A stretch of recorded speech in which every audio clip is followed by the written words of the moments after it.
Welcome to the Daily Plunge. We're in the Acts of the Apostles, chapter 27, verses 9 through 26. Now, Paul has begun his journey to Rome under the guard of the Romans, right? And they've been having a tough go of it. It's been slow going. And so it's already, he says, after the Day of Atonement, which is Yom Kippur. Now, this day can take place as late as the middle of October, which puts it in some rough sailing weather.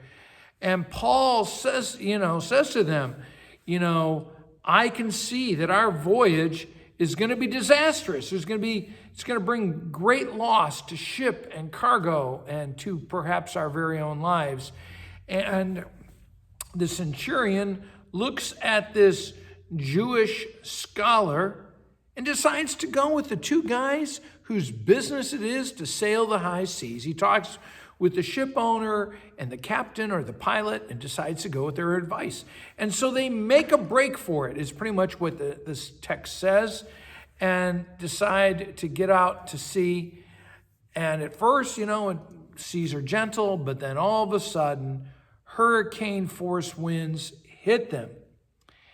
And it drives and batters the ship, and you have a loss of cargo, you have a loss of the ship that's going to happen, just like Paul prophesied.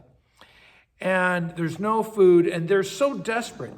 They're trying to tie the ship together with ropes, which is just crazy. How often do we try to hold ourselves together, right? Wrap things around us?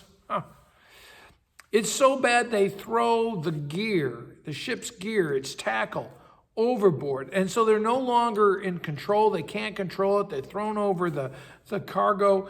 And it says, all hope of being saved. And then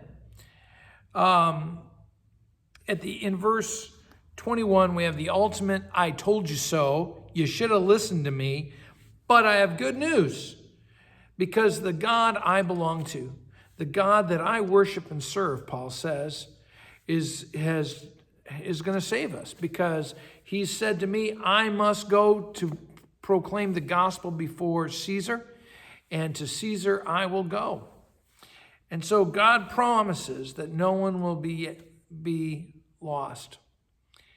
This is a great story for us to think about the storms in life that we face. And how often, we get godly wisdom, we get prophetic wisdom, but we decide to go with the earthly experts. And why?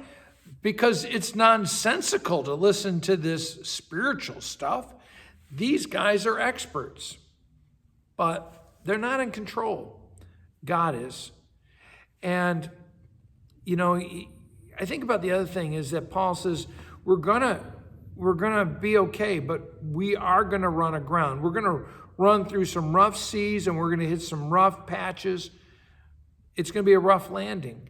And so often we want to avoid that rough landing, but it's part and parcel of the process.